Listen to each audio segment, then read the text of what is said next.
안녕하세요 여러분. 오늘은 44번째 온라인 수업입니다. 우리는 앞선 2시간 동안 근대 시민국가 형성에 크게 기여한 영국혁명과 미국혁명을 살펴봤는데요. 오늘 살펴볼 프랑스 혁명은 근대 시민국가의 형성이라는 점에서 가장 결정적 분기점이 된 사건입니다. 가장 전형적인 시민혁명으로도 일컬어지는 프랑스 혁명은 전제적인 절대왕정을 타도하고 봉건제의 잔재를 일소함으로써 자유롭고 평등한 근대 시민사회 건설에 길을 열었죠. 물론 그 길이 언제나 순탄치만은 않았습니다. 혁명의 성과를 되돌리려는 반혁명의 저항, 혁명의 방향과 속도를 둘러싼 치열한 논쟁, 더욱 격해지는 혁명의 열기 속에서 벌어진 무참한 사륙까지 1789년에 시작된 혁명이 가는 길엔 수많은 암초들이 놓여 있었죠. 그러나 그 길 끝에는 혁명이 시작되기 전과는 분명히 다른 세상이 눈앞에 펼쳐집니다. 이제 오늘 수업은 그 길을 꼼꼼히 살펴보도록 하겠습니다. 물론 수많은 암초가 놓여 있기에 그 길을 둘러보는 것 또한 쉽지는 않겠지만 혁명을 통해 쟁취한 변화가 무엇인지에 초점을 맞추고 따라온다면 프랑스 혁명의 역사적 의미 또한 어렵지 않게 이해할 수 있을 겁니다. 자, 그럼 18세기 말 혁명의 분위기가 무르익어가던 프랑스 사회의 현실부터 살펴보도록 하죠. 18세기경 프랑스 사회는 절대왕정과 신분제를 바탕으로 유지되고 있었습니다. 이 시기에 제1신분인 성직자와 제2신분인 귀족은 사회 모든 분야에서 수많은 특권을 누렸는데요. 이들은 교회, 군대, 정부의 요직을 차지하고 대토지를 소유했으며 세금도 면제받았습니다. 반면 인구의 절대 다수를 차지하는 제3신분인 평민은 많은 세금을 부담하면서도 정치에는 참여하지 못했죠. 이러한 프랑스 사회를 가리켜 구제도, 프랑스어로는 앙시앙레즘의 모순에 빠져 있다고 하는데요. 화면에 보이는 사파는 당시 구제도의 모순 속에서 평민들이 어떤 처지였는지를 보여주는 대표적인 작품입니다. 노인으로 묘사된 제3신분이 건장한 성직자와 귀족을 겨우겨우 등에 업고 있는 모습을 통해 당시 구제도가 초래한 모순이 적나라하게 드러나고 있죠. 구제도의 모순에 힘겨워하던 제3신분의 상황을 조금 더 구체적으로 살펴보도록 합시다. 앞서 제3신분이 프랑스 전체 인구의 98%가량을 차지한다고 했었는데요. 사실 제3신분이라 뭉뚱그려 놓기는 했지만 제3신분인 평민은 성직자와 귀족 등의 특권 신분을 제외한 모든 일을 가리키는 것이라고 보면 됩니다. 그러니 제3신분 안에도 다양한 계층이 존재했는데요. 역시나 이들 중 대다수는 농민이었습니다. 산업혁명을 거치며 산업사회가 도래하기 전에는 대개의 지역에서 농업이 경제의 중심이었기 때문이죠. 이들 농민은 중세 농노의 후예로 봉건제가 무너지며 신분적으로는 영주의 지배로부터 벗어나 자기 땅을 가진 자영농이 되긴 했습니다. 하지만 대다수 농민은 그들의 토지만으로는 생활하기 어려운 형편이었죠. 게다가 현금이나 현물의 형태로 수확량의 20분의 1에서 5분의 1을 영주에게 바치는 봉건적 부담이 여전히 존재했습니다. 농노의 신분에서 벗어나긴 했지만 그 경제적 부담마저 떨쳐내진 못한 것이죠. 당연히 대다수의 농민들은 경제적으로 어려운 처지에 놓였습니다. 한편 제3신분에 속한 모든 이들이 농민처럼 힘겹게 생계를 이어간 것은 아닙니다. 상공업과 금융업이나 다수의 전문직에 종사하던 시민계급 중에는 부를 쌓아 사회적으로 힘을 키워가던 사람들도 있었죠. 다른 이들에 비해 여유로웠던 이들은 사회적 지위를 획득하기 위해 다양한 노력을 했는데요. 결국 신분의 한계를 극복하기는 어려웠습니다. 이로 인해 불만을 가졌던 시민계급은 계몽사상과 미국 혁명의 영향을 받아 당시의 낡은 제도를 타파하고 자유와 권리를 누리고자 했습니다. 결국 농민이든 시민계급이든 가릴 것 없이 제3신분이 구제도에 품은 불만은 나날이 커져갔던 것입니다. 이런 사회적 분위기에서 문제가 발생합니다. 프랑스 왕실 재정이 바닥나버리고 만 거죠. 당시 프랑스의 국왕은 루이 16세였는데요. 그의 치세에도 여전히 절대왕정의 화려한 궁중생활이 이어졌지만 점점 속빈 강정이 되고 있었습니다. 절대왕정의 전성기인 루이 14세 때부터 이어진 잦은 전쟁과 사치로 인해 만성적인 재정적자에 시달렸던 거죠. 게다가 루이 16세는 영국을 견제하고자 아메리카 식민지의 편에 서서 미국 독립전쟁에 뛰어들었는데요. 전쟁에서 승리하긴 했지만 프랑스의 국익 차원에서는 큰 성과를 거두지 못했습니다. 전쟁 과정에서 엄청난 비용만 지출한 채 얻은 건 하나도 없었던 거죠. 이로 인해 프랑스의 재정은 결정적인 위기를 맞이하게 됩니다. 결국 루이 16세는 만성적인 재정 문제를 해결하기 위해 재정개혁을 추진하고자 합니다. 이를 위해 각종 토목공사와 자원개발 등의 대규모 투자를 실시해 국가의 신용을 회복하고 국고 수입을 늘리고자 했는데요. 궁극적으로는 그동안 세금 면제를 받던 특권 신분에게도 일정량의 세금을 부과하고자 했습니다. 이런 움직임이 보이자 성직자와 귀족 등 특권 신분이 크게 반발하며 국왕과 갈등을 빚습니다. 국가재정을 낭비한 것은 국왕의 잘못된 정치적 판단 때문이라 비판한 것이죠. 여기에 한 발 더 나아가 오히려 재정 문제를 활용하여 국왕권을 제약하고 특권 신분의 권한을 강화하려는 시도까지 이어집니다. 결국 루이 16세는 재정 위기를 해결하기 위해 특권 신분이 요구해온 3부회를 소집합니다. 3부회란 각 신분의 대표가 참여하는 프랑스의 신분제 의회로 대개는 국왕의 자문 역할 정도만 담당했죠. 그러다 보니 국왕권을 제약하던 영국의 의회보다 그 영향력이 크지 않았습니다.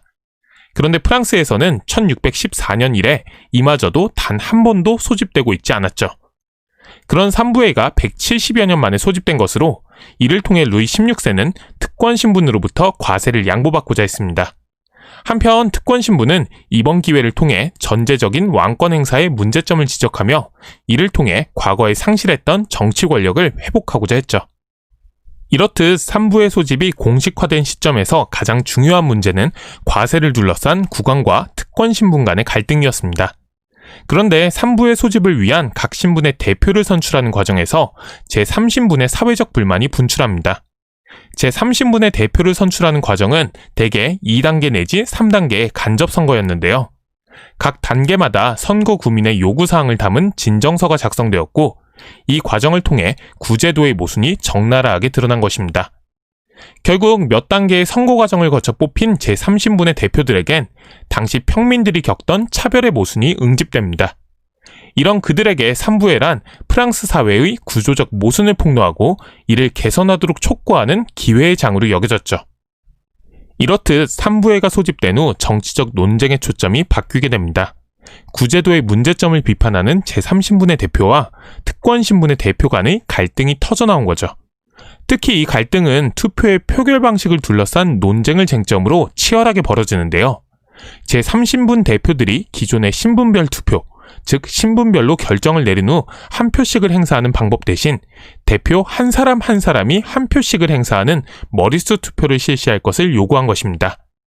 당시 제3신분 대표들이 전체 인원의 절반가량을 차지하고 있었기에 특권신분 대표 중 구제도의 모순에 문제의식을 갖고 있던 개혁적 성향의 대표들을 포섭하면 표 대결에서도 충분히 겨뤄볼 만하다고 본 것이죠. 하지만 결국 머릿수 투표를 요구한 제3신분의 주장은 받아들여지지 않았습니다. 이렇게 되자 제3신분의 대표들은 3부회를 이탈하여 스스로가 전체 국민의 대표라 주장하며 국민의회의 결성을 선언합니다. 이로써 혁명의 서막이 열리기 시작하죠. 국민의회 수립을 선언한 제3신분 대표들의 돌출행동에 놀란 국왕은 3부의 회의장을 폐쇄합니다. 그러자 국민의회에 참여한 대표들이 국왕의 탄압에 맞서 헌법을 제정하기 전에는 해산하지 않겠다고 선언하는데요.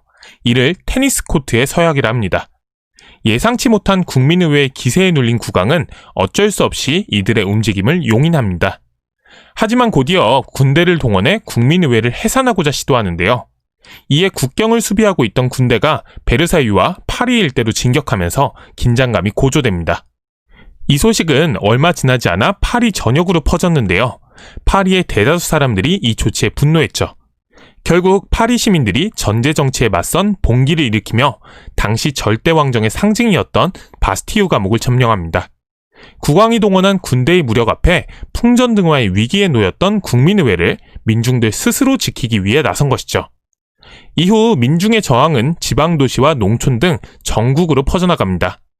특히 봉건적 부담에 허덕이던 농민들은 영주의 성을 공격하고 봉건 문서를 불태우기도 하면서 프랑스 전역이 혁명의 열기로 뒤덮이게 되죠. 결국 루이 16세는 파리는 물론 전국으로 퍼져나가는 봉기의 기세에 굴복하고 맙니다. 이에 권력이 국왕에서 국민의회로 넘어오게 되면서 국민의회를 중심으로 한 변혁이 시작됩니다. 권력을 장악한 국민의회는 봉건제의 폐지를 선언합니다. 그런데 사실 당시 프랑스에는 앞서 언급했던 현금이나 현물로 바치는 봉건적 부담을 제외하면 사전적 의미로서의 봉건제는 거의 남아있지 않았습니다. 그럼에도 이때 국민의회가 장엄하게 봉건제의 폐지를 선언한 것은 대다수 농민들이 겪고 있던 경제적 착취와 같은 억압이 봉건제라는 말로 표현되고 있었기 때문이죠. 3부의 소집 과정에서 제출된 각종 진정서에 봉건제에 대한 언급이 넘쳐났던 것도 이런 이유에서입니다. 결국 농민의 지지 없이 혁명을 수행할 수 없었던 국민의회는 그들의 목소리를 대변하여 봉건제의 폐지를 선언한 것입니다. 그런데 여기서 한 가지 짚고 넘어갈 점이 있습니다. 봉건제의 폐지가 상징적 의미가 크긴 했지만 실제로 폐지된 것은 형식적인 명예특권 정도였지 당시 문제가 됐던 봉건적 부담은 돈을 내야지만 벗어날 수 있는 유상폐지로 결정되었다는 사실입니다. 당시 국민의회 시민 대표들 중에도 봉건적 권리의 소유자가 있었고 이들 입장에선 자신들의 재산권을 지키는 것이 무엇보다 중요한 권리 중 하나였기 때문이죠. 한편 국민의회는 혁명이 전국으로 확산되자 혁명의 원리와 이념을 천명할 필요를 느끼게 됩니다. 이에 자유와 평등, 국민주권, 재산권의 보호 등 혁명의 기본 이념을 담은 인간과 시민의 권리선언, 일명 인권선언이 채택됩니다. 이후 국민의회는 헌법 제정에 본격적으로 나섭니다. 그 결과 약 2년간의 논의 끝에 1791년 9월 프랑스 최초의 헌법인 1791년의 헌법이 공포됩니다. 이 헌법은 입헌군주제와 제한선거제를 주요 내용으로 했는데요.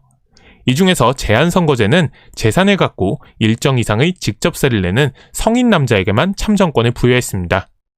이로 인해 참정권을 행사할 수 있는 사람은 소수에 그쳤는데요. 대개는 상공업이나 전문직에 종사하는 시민계급들이었죠. 이에 국민의회를 지키는데 선봉에 섰던 민중들 사이에서 불만이 터져나왔는데요. 혁명 이후 식량과 생필품을 구하기 어려워지는 등 경제 위기가 이어지고 루이 16세 일가가 국외로 탈출하려다 실패하는 사건이 터진 것 또한 이런 불만을 고조시키는데 한몫했습니다.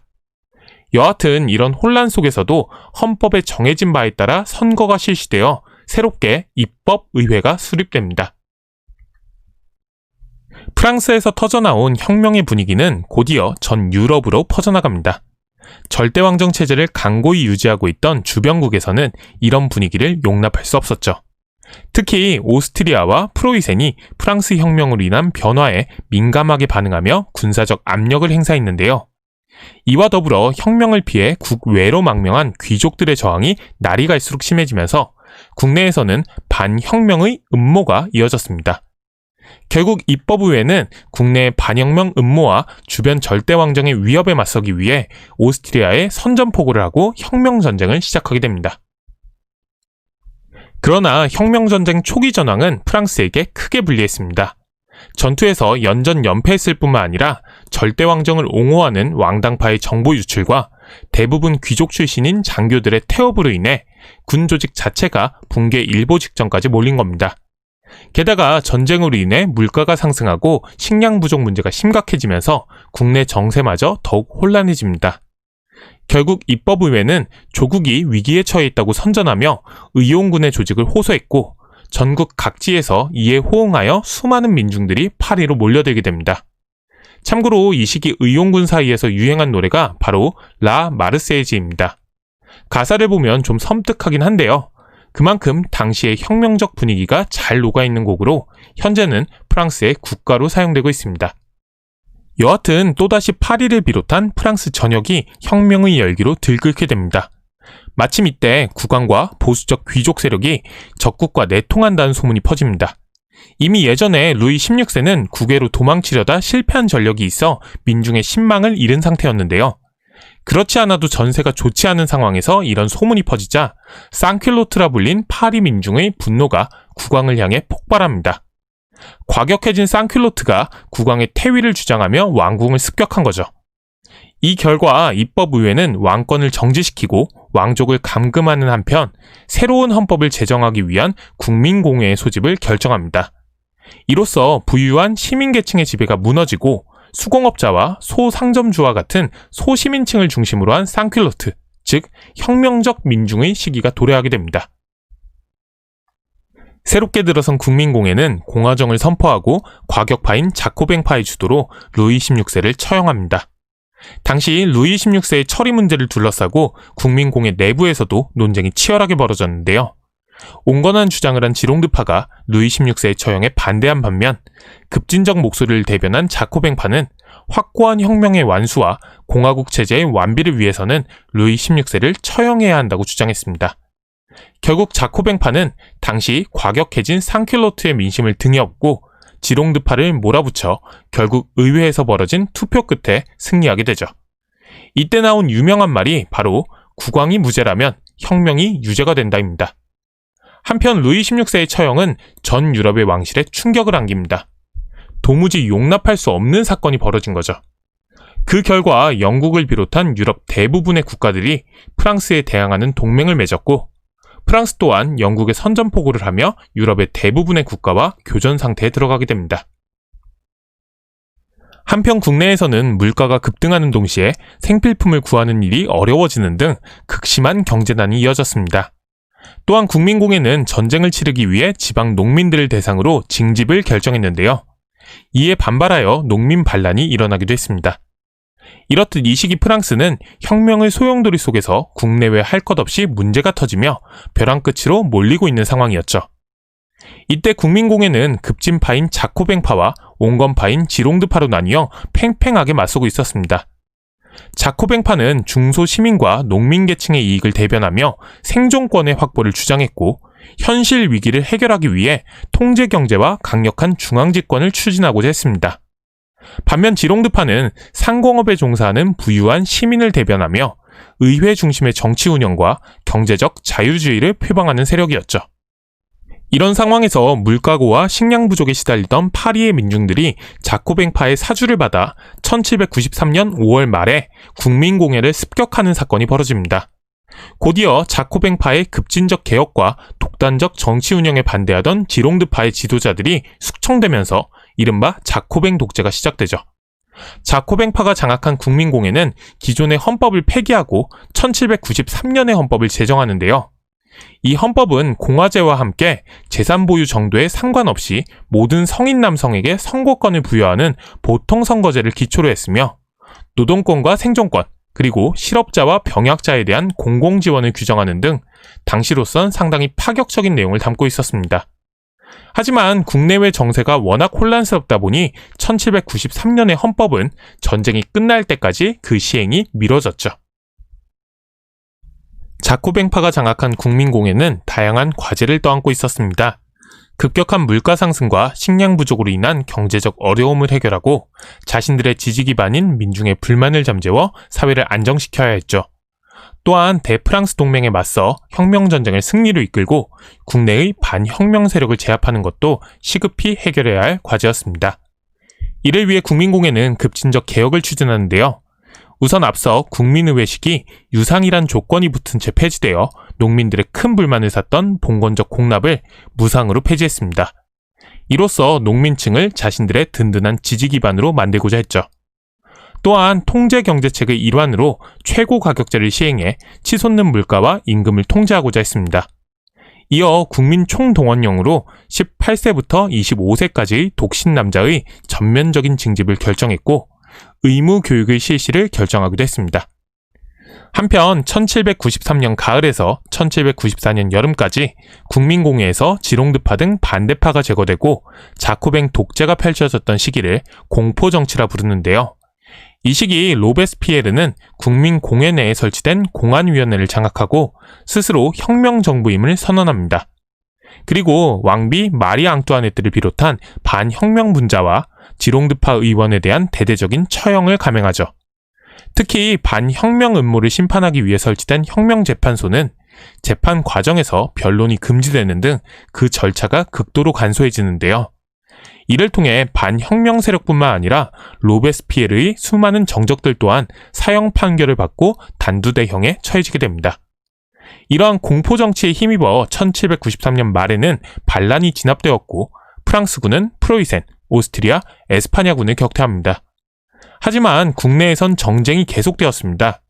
내외 정세가 어느 정도 안정되어 가고 국민공회나 민중도 강압적인 공포정치에 지쳐가는 상황에서 이 공포정치를 지속할 것인지를 두고 갈등이 발생한 거죠. 결국 1794년 7월 국민공회에서 새롭게 제정한 혁명력으로는 11번째 달인 테르미도르의 사건이 터집니다. 국민공회 내의 반 로베스피에르파 의원들이 발언대에서 연설을 하려던 로베스피에르에게 독재자를 타도하라고 외치면서 그의 발언을 중단시키고 그의 체포와 고발을 결의한 것이죠. 갑작스러운 로베스피에르의 실각 소식에도 공포정치에 지친 파리의 민중들은 적극적인 움직임을 보이지 않았습니다. 결국 바로 다음 날 로베스피에르가 단두대형에 처해지면서 공포정치가 끝이 났는데요. 이 사건을 테르미도르의 반동이라고 합니다. 이후 로베스피에르를 타도한 온건파 의원들은 공화제와 재산 기준의 제한선거제를 규정한 1795년의 헌법을 제정하고 5인의 총재정부를 수립합니다. 하지만 총재정부 시기 전국을 주도한 테르미도르파는 식량 부족과 물가 상승 등 국내외의 당면 문제를 해결하는데 무능함을 드러냅니다. 게다가 이들은 반혁명을 추구하는 왕당파는 물론 급진적인 자코뱅파의 잔존 세력이 공격에 시달리며 각종 음모 사건에 휘말렸습니다. 그러나 테르미도르파는 상층 시민 계급을 지지 기반으로 하다 보니 이전의 혁명기에 그랬듯 민중을 동원하여 위기를 돌파할 수도 없었죠. 결국 총재정부는 계속된 전쟁으로 영향력이 향상된 군대의 힘을 빌려 권력을 유지하고자 했습니다. 이런 상황에서 국외에서는 프랑스군이 대프랑스 동맹군을 격퇴하며 전쟁을 승리로 이끌고 있었습니다. 이에 혼란한 국내 정세와 무능력한 정부에 실망하던 수많은 사람들은 전쟁에서 혁혁한 공을 세우고 있는 유능한 군사 지도자에게 큰 기대를 걸게 되죠. 이에 호응하여 자신의 공적을 선전하며 프랑스를 구할 젊은 영웅의 이미지를 창조해낸 인물이 있었으니 그가 바로 유명한 나폴레옹입니다. 결국 1799년 나폴레옹의 쿠데타로 총재정부가 붕괴하고 이를 기점으로 10여 년에 걸친 혁명의 시기가 끝을 맺게 됩니다. 프랑스 혁명은 자유, 평등, 우애의 이념 아래 봉건적이고 귀족적인 구제도를 타파하여 시민사회를 형성하고 이를 바탕으로 자본주의 발전의 토대를 마련한 전형적 시민혁명이었습니다. 또한 인권선언과 노예제 폐지 등을 통해 인간의 보편적 권리를 확립하여 민주주의가 발전하는 데 큰 영향을 끼쳤죠. 하지만 자유와 평등의 이상을 조화롭게 실현하기는 결코 쉽지 않았습니다. 이는 1791년의 헌법과 1795년 헌법의 제한선거 규정을 통해 확인할 수 있는데요. 혁명을 통해 획득한 정치적, 경제적 권리는 결과적으로 부유한 일부 시민 계급에만 주어진 것이었을 뿐 노동자와 농민에게는 적용되지 않았죠. 또 한편으로 프랑스는 혁명을 지키기 위해 다른 국가와 전쟁을 치르며 성장한 애국심이 더해져 나라 안의 모든 사람을 국민으로 아우르는 국민국가가 되었습니다. 국민국가란 자유주의 이념을 받아들이고 국민 통합이 이루어 국가 전체의 이익을 추구하는 나라를 뜻하는데요. 19세기에 프랑스의 뒤를 이어 유럽 여러 나라와 미국에서 자유주의와 민족주의의 확산을 토대로 국민국가가 더욱 발전한다는 점에서 근대 국민국가 탄생에 프랑스 혁명이 끼친 영향이 적지 않음을 확인할 수 있죠. 수업 첫머리에서도 지적했듯 프랑스 혁명은 전형적인 시민혁명이었습니다.